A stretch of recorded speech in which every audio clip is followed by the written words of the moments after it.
Hello, this is Karl Peterjohn. I'm hosting in place of Bob Weeks today on Wichita Liberty TV, your weekly voice for public affairs and current issues and a little commentary from time to time. My guest today is KQAM Radio's morning host, Andy Hooser. Welcome to the show, Andy. Hey, good to be with you, Karl. Delighted to have you here.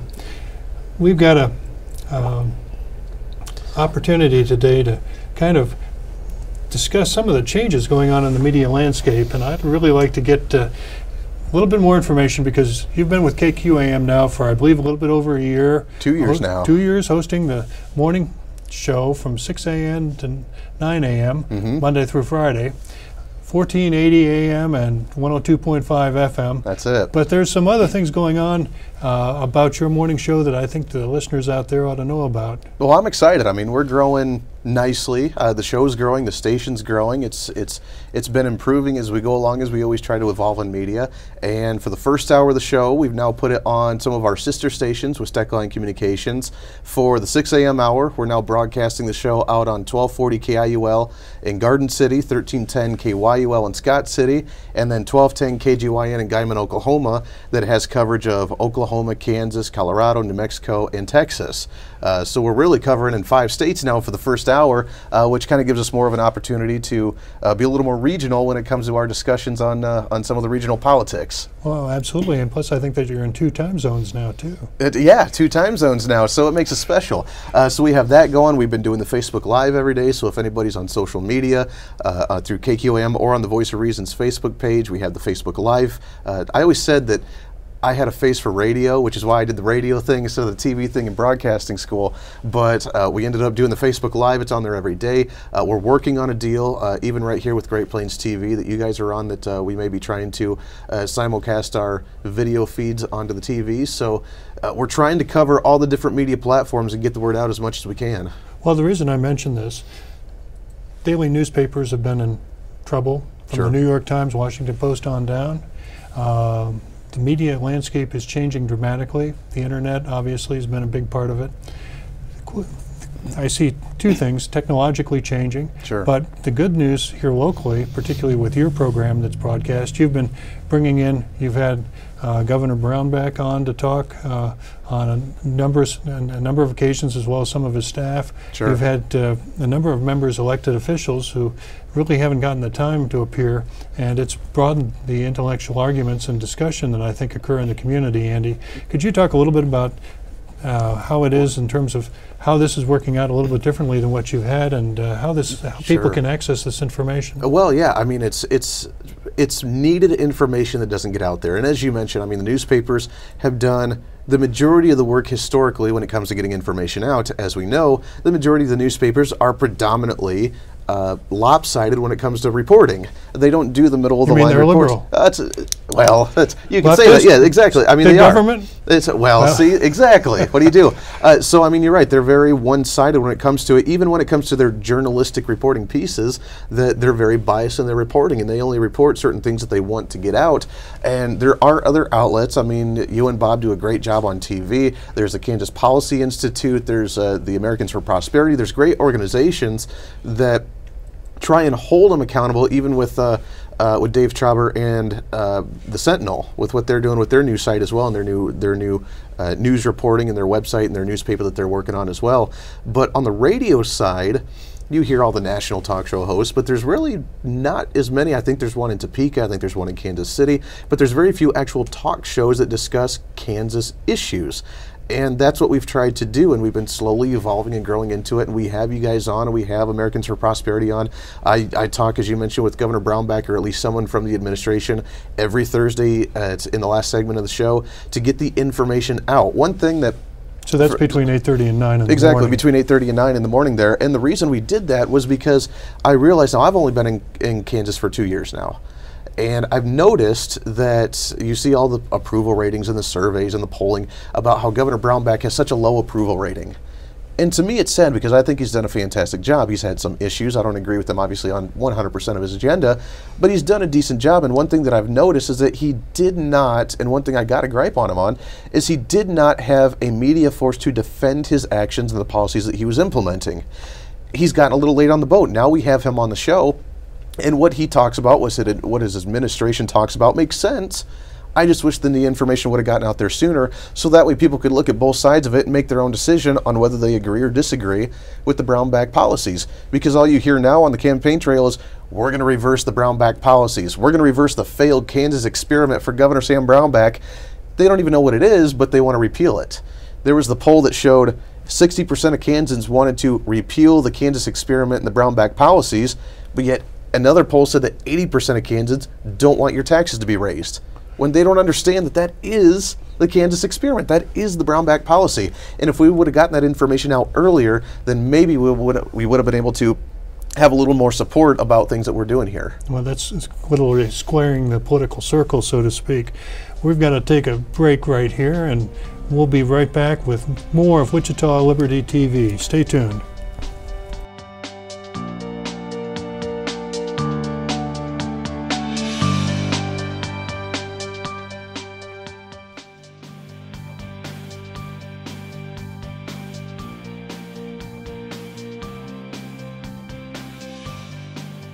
Welcome back. This is your host for Wichita Liberty TV this week, Karl Peterjohn, substituting for Bob Weeks. I'm here with KQAM's morning, 6 a.m. to 9 a.m. on the radio, Andy Hooser, 1480 a.m. and 102.5 FM. Did I get that right? Place. That's it. And all over the other place, all over the radio and internet and just about anywhere right now. Well, we've talked a little bit about that, and just for full disclosure, Kansas Sentinel you mentioned, and that is a publication that I've submitted some material for, and it's an online news service for listeners out there. If they Google Kansas Sentinel, they'll be able to pull up the site and get an alternate viewpoint that they're not seeing in the mainstream Kansas press. Absolutely. Now, we were talking a little bit about some of the things that got covered and didn't get covered. What I'm curious is, no one wants to talk about the fact that we're in political limbo in this state, caused by basically Chuck Schumer and the Democrats in Washington, because Governor Brownback has been nominated for this ambassadorship. He's going to resign as governor. Lieutenant Governor Collier is going to take over, but that's not going to happen until we get a confirmation vote. And Washington is, as usual, and this has been true of a whole bunch of nominations that Governor Brownback's nomination is tied up with a bunch of other nominations that President Trump has made that are now in political limbo, so to speak, and it's outrageous, and no one seems to mention it or talk about it, Andy. No, of course not. I find it comical that they criticize President Trump for not having his staff filled, not having all the positions filled for different departments, administrations, agencies, and they criticize him because he's taking longer than George Washington himself, and they always give him a hard time for that, but yet when has he been able to get anything done there? Because everything he does, he's racist, he's bigoted, he's closed-minded, he's a horrible human being, he hates women, and they have to stop him and obstruct every bit of his agenda. The Republicans aren't helping that because they're not unified on their end either, but the Democrats are loving this. Right now, they're in control of Washington, D.C. They're stopping Donald Trump. They've stopped the Republicans. We have Susan Collins. We have John McCain. We have Lisa Murkowski. We have a lot of these more progressive senators that are siding with Democrats, stopping the Republican agenda. The House isn't able to get everything done all by themselves, and the president's just waiting for something to get to his desk while everybody's criticizing him for not doing anything. Well, we're in this also, the fact that fiscal policy in the state is kind of under the control of the, I think, extremely ethically flawed Kansas Supreme Court, and especially with their Chief Justice, who's been admonished for his improper conduct in prior school finance cases. And every Friday at 9 o'clock, they may or may not come up with any rulings. Sure. And that's one of the big issues pending out there right now that leaves this state, in my view, stuck in political amber. For both of it. Well, I would say that there's numerous different angles on this. The Supreme Court obviously is one, because they can come back. Now, they've already said that the educational finance system that they proposed will work for this year, so they're not going to shut down the schools conveniently, because even though they threaten it, they're never going to fulfill it. But they may come back and say, well, next year you need more funding, so then we have to find more. On the federal side of it, I don't know if you remember back in 2012 when we did the tax reforms here in the state of Kansas from Governor Brownback, was the exact same time that as we're lowering taxes, Barack Obama at the federal level is raising taxes. So all the stimulus that we wanted to see in the state, we didn't quite see because then our taxes went up federally. Now we're seeing the opposite effect where we're starting to raise our taxes back up here in the state again, and then President Trump wants to do a tax reform and start lowering taxes at the federal level. But again, we've balance out. We've actually had the biggest tax increase in state history with the tax and spend Republicans and Democrats up in Topeka passing this massive income tax increase. They think they want to make our tax system more like New York or California instead of more like Missouri or Oklahoma. I'm waiting for them to put on the soda tax for you to buy a big gulp at the 7-Eleven there, because we can't be having that sugar, so we need to put that sales tax on those sodas.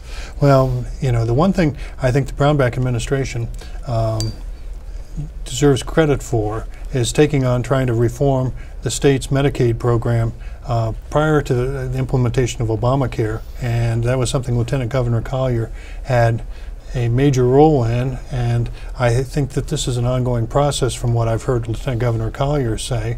I'm not sure how big a priority that will be once he becomes governor. Of course, that presumes that the U.S. Senate will take action and have a vote and approve Governor Brownback's appointment as ambassador. But at this point, Andy, where are your thoughts in terms of the uncertainty that it's involved in terms of if you were looking at expanding or bringing a business to Kansas, what sort of climate do we have here? Well, it's tough. I mean, last year we saw 80% of our non-seasonal job growth because of the LLC pass-through income tax. The tax break that the LLC corporations had. 80% of the non-seasonal jobs. We're at a 17-year low for unemployment rates here in the state of Kansas. We were beginning to see the growth. It takes time. We were seeing the growth. We have more people coming to the state. We just had a Tyson plant that announced it said they'd bring 1,600 jobs in the next 2 years. We just brought a dairy industry to the state of Kansas and a big plant opening up in Garden City that's going to bring a few hundred jobs. We have our Mayor Jeff Longwell here in Wichita that wants to bring massive amounts of jobs. And we're seeing businesses want to come here, but then we're taking away their incentives. Whether they still do or not, I don't know. The tax rates are still lower than prior to 2012. It was at 6 point whatever percent. Now it's at 5.7. Wow, so but it's raising again next year. But it's raising again, exactly. So 6.45 was the maximum rate prior to the 2012 reduction on personal income. Now corporate income is at a higher rate. Exactly. So we're seeing the incentives of wanting to bring people here start to go away. That's going to have some kind of impact. It's going to become more long term to be able to see those effects. But we are going to see some type of effect, and I'm going to think and guess that it's pretty negative. Well, on that challenging thought, we've got to take another break here for Wichita Liberty TV. This is Karl Peterjohn here with KQAM's Andy Hooser. Stay tuned. We'll be right back.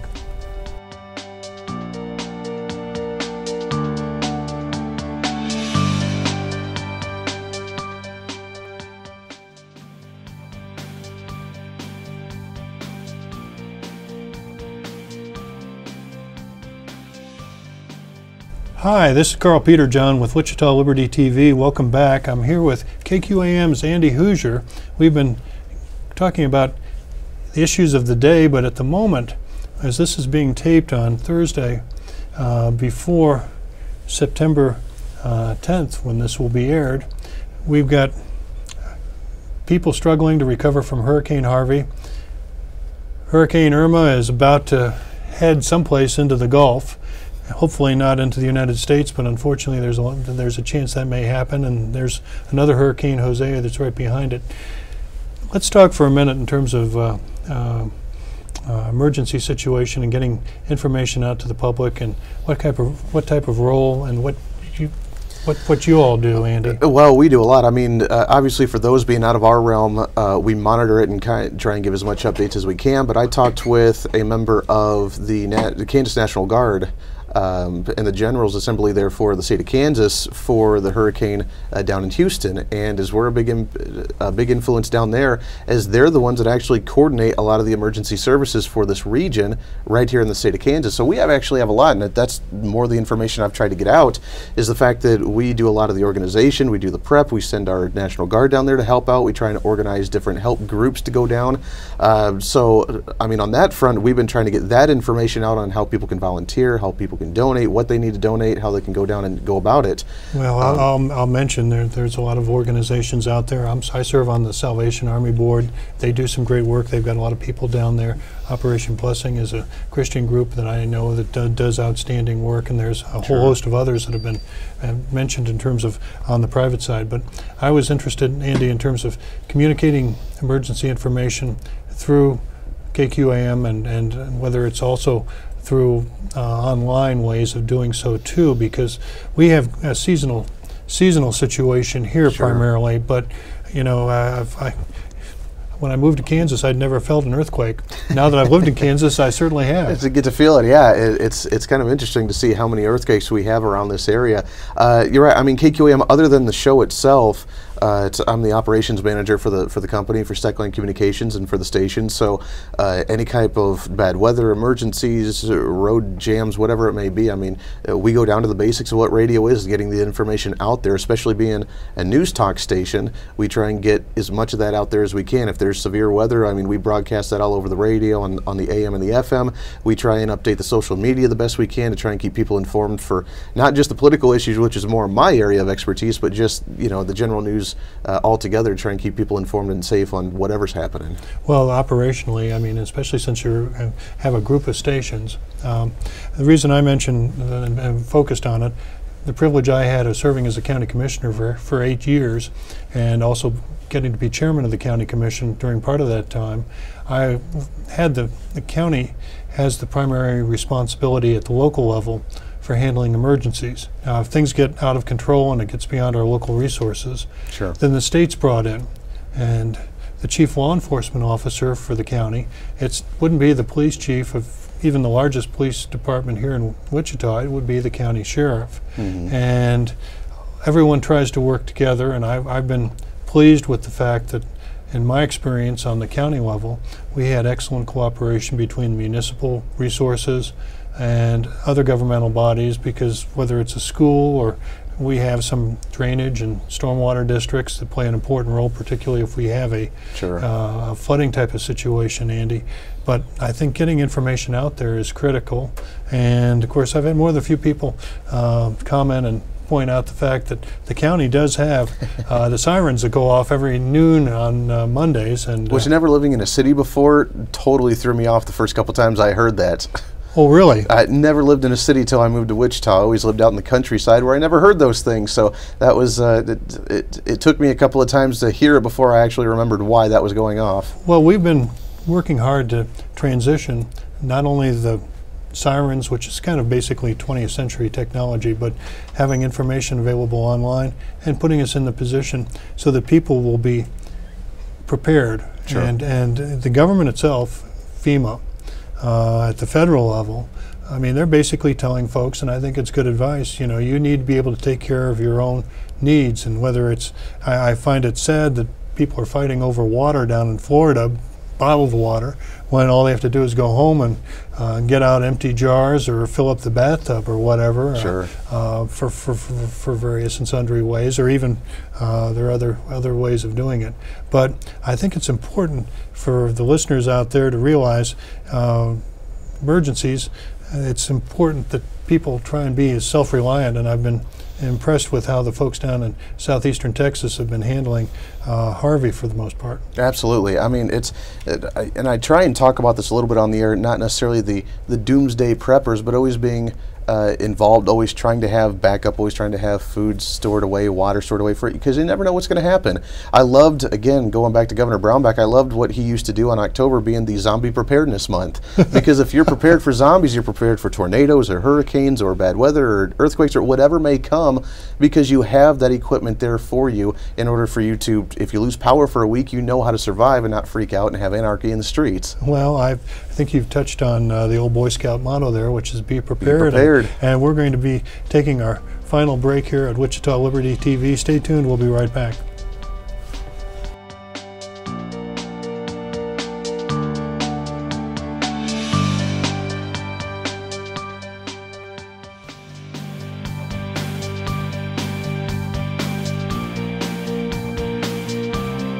Welcome back to Wichita Liberty TV. This is your guest host, Karl Peterjohn, with KQAM's Andy Hooser. And Andy, you mentioned earlier you'd been on the air a little over 2 years now. Things are a little bit, I have sort of a deja vu, having a nice strong memories of the 1960s and early 70s when there was a lot of disruption and upset folks, whether it was protests and all sorts of activities. We live in a time where this seems to be increasingly common, and I wanted to spend this last segment a little bit talking about what you're seeing in terms of where we're going and what it looks like from a younger person's perspective than my long historic Well, again, view. it's me being part of the young generation. Every day on the radio, I apologize for my young generation because we've caused a train wreck for a lot of issues. You're right. I mean, the 60s and 70s had a lot of the protests and a lot of the movements for civil rights and everything that was happening back then. My generation thinks they're doing the same thing, but they're not. They're not doing anything close to it. They look, my generation was the first one. The first election they got to vote in was the 2008 John McCain-Barack Obama election, our very first one. So they've never lost because they won Barack Obama. They won Barack Obama again in 2012. They've gotten to fundamentally change the United States. They've had the progressive leadership from, whether Republicans led Congress or not, they've had the progressive mindset of taking it to the extreme and to the next level. What you're seeing right now with the protests, with, let's say, for Antifa, for example, or Antifa, or however you want to pronounce it. No, I'll just call it the left. It's the left, yeah, the progressive left. I mean, it used to be, a few years ago, it was Occupy Wall Street. Oh, exactly. And then there are offshoots, and we can talk about, you know, But Black I Lives mean, Matter as exactly. certainly one. But Antifa, for example, what they're doing is they're taking the progressive democratic talking points to the next level like they're used to doing. That's all they're doing. The progressives have said that we should despise Republicans because they're racist. They said that we should despise conservatives because they're members of the KKK and that they're fascists. That they should despise Republicans and rich people because rich people have more than them and they want to redistribute wealth and raise taxes. And the fact that Republicans don't want to do that, then we should hate them. They've done such a good job at doing the identity politics and marginalizing that's why you saw the shooting in Virginia at the baseball field when the guy was asking which ones were Republicans, because he was part of the Bernie Sanders movement of despise the right, hate the rich, hate the wealthy, hate the ones that are the white privileged Republicans because they're the problem in the country. It's the Antifa members, they're taking that thought process and then turning it into as well the 7-year-old mentality they already have of throwing temper tantrums because Donald Trump won, and then going out and protesting, rioting, and causing the havoc. It's really not surprising with what's going on right now, because if you just look at their trends already with the safe space on campus, if you're looking at the identity politics where you have to, I mean, at Kansas University, you have the name tag where you have to write down your pronoun that you prefer to be called because you may have an identity crisis. When you take that mentality and then you put them into a world that they don't like, with being taught that you should despise someone to a T and hate them with a passion, you're going to get Antifa, which is what we're seeing right now. Well, it's a sad resurrection. I view it as kind of deja vu all over again, because we're having all sorts of violence back in the 60s and 70s, whether it was university and even the Pentagon got bombed, just to mention several items. But now we're in a situation where we've had in some of the so-called blue areas, basically areas under the control of under the liberal leftists. They're basically kind of walking away from law and order, and there is no rule of law, and it's well, you can very see the scary. hypocrisy of it when they're going to a rally and they're beating up Trump supporters that have a hat on that say "Make America Great Again," and they have shields in front of them that says "Stop Hate." And they're down kicking them on the ground, and they're beating them with baseball bats, and they're throwing their feces at them, their urine at them, or whatever, and they're doing these things while they're saying "Stop hate. The ones that are trying to stop fascism, I watched a video from one of the Antifa groups out of Boston, and their hashtag, because you know the young generation, they don't know how to speak in full sentences, is hashtag bash fash. And that's their term, is they want to bash fascists. But yet by doing that, they're silencing any type of opposing view from them, because if it is opposing from them, then they're racist and they're bigoted and they're Nazis and they're fascists, and that in turn is a fascist mentality, but they just don't see it. Well, it's sad because it's the divisiveness within our culture, I think, is going to be a permanent problem going forward. And I think of the real divisions, if you want to go back and look at this historically, I mean, we had a civil war once, and 600,000 Americans, North and South, died during it. Sure. And you talk about a bloodbath. I mean, there were literally days, whether we're talking about Antietam or Shiloh, where literally tens of thousands of Americans were permanently killed and many more maimed and permanently injured as part of the divisions that were created between advocates for big government and folks who are saying, hey, as a constitutional conservative, I'm supporting the principles of liberty and economic freedom, personal freedom that are contained in the Constitution. Absolutely. And so we're in this interesting situation, especially going into the weekend just before the 16th anniversary of the September 11th, 2001 atrocities, where we had more people killed than during Pearl Harbor. It's important that we try and work, in my view, to try and bring this country together, as opposed to having folks who are trying to tear us apart, Andy. And I appreciate you coming in. We're running out of time, but my guest here has been Andy Hooser with KQAM Radio, 6 a.m. to 9 a.m., 1480 on the AM dial and 102.5 on the FM dial. Check him out, and thank you for watching The Voice for Liberty in Wichita. And this is your guest host, Karl Peterjohn. Bob Weeks will be back real soon. Thanks for watching.